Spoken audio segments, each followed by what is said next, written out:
साथीहरु आज चाहिँ हामीले भैँसीको दुध बेचेर दुध दही बेचेर घिउ बेचेर यहाँ पैसा जम्मा गरिरहेको छौँ। अब आज चाहिँ फाइनल्ली फुटाउने कार्यक्रम हुँदैछ भने यहाँ सबैको दर्शकबिनहरु यहाँ हुनुहुन्छ, बुढाले मान्छे यहाँ हुनुहुन्छ, यहाँ छोरी हुनुहुन्छ,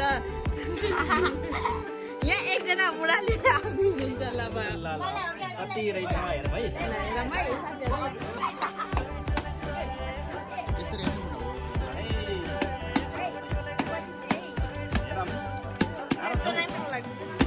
गरिबस है आयो आयो आयो आयो 500,000 छ त 500,000 नि हो। ओहो अलिक पछि देखा त पर्यो ल ल खाना ल ल ल हजार ल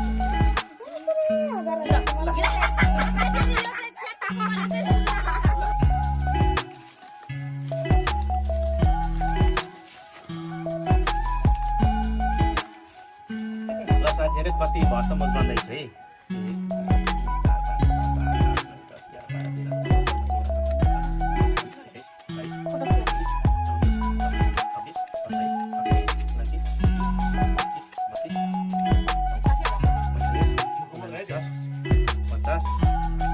50 पुग्यो है यो 50 51 52,500 15 कति 52,000 लगभग 54,000 समथिङ चाहिँ हाम्रो सेभिङ पुगेछ।